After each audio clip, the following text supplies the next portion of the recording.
Okay, we are live. Welcome back for another Wednesday morning devotional. Thank you so much for tuning in. If you're watching this from Facebook, I do want to encourage you to hit the like button, hit the share button, and please leave us a comment down below to let us know that you're watching. My goal each week is to keep this devotional between 5 and 10 minutes in length, so let's dive right in.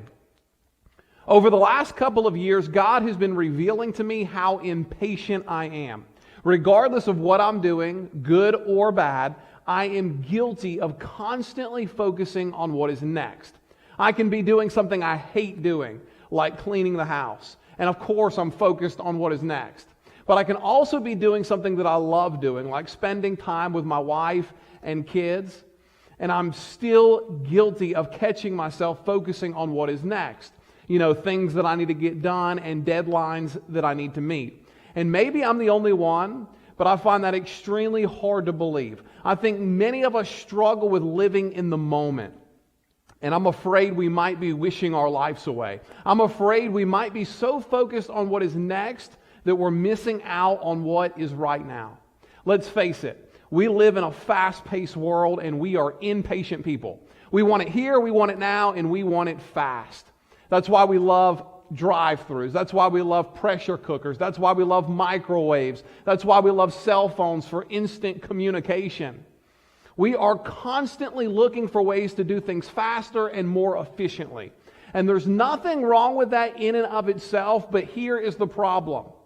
Because of our impatience, we're quick to pull the plug when we fail to see immediate results.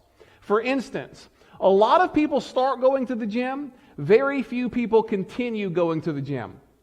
A person starts out, they're excited, they're motivated, they're ready to get into better shape, but then after 2 weeks, they don't have the beach body they want, so they pull the plug. A person starts a business with unrealistic expectations. They fail to make 6 figures within the first year, so they pull the plug and they move on to something else. A couple is having marital problems. They get into a few arguments. They have a couple setbacks. So they pull the plug and they get a divorce. Listen to me. There is no shortcut for success. There is no shortcut for success.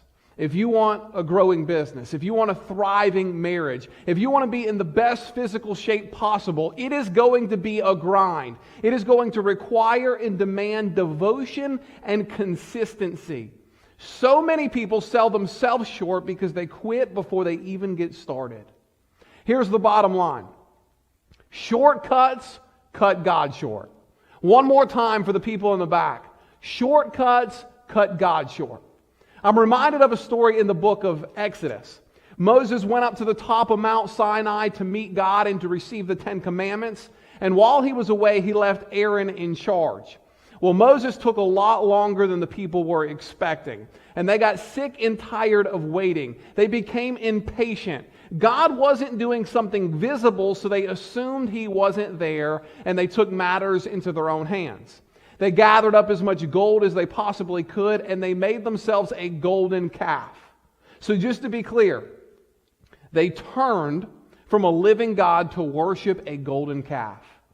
And just to be clear, their impatience did not expedite God's plan. Their impatience only delayed God's plan. Right now, you are likely in a similar situation, whether you realize it or not. We are all in the middle of a waiting season. And maybe you're wondering, where is God at in all of this? Maybe like the Israelites, you're getting impatient. You don't see God doing something visible, and maybe, just maybe, you are on the verge of taking matters into your own hands. If that's you, here's my encouragement to you. Don't do it. Persevere, keep pressing on, continue working harder than ever before, but whatever you do, do not give up. Why?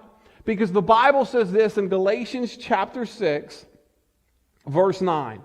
And let us not grow weary of doing good, for in due season we will reap if we do not give up. Obviously, right now you're not going to the gym, but maybe you're dieting, maybe you're exercising at home, maybe you're working extremely hard, but the scale's not moving in the direction that you want it to move in. Keep going forward. Maybe you're having problems in your marriage. Maybe you can't see eye to eye with your spouse. Keep going.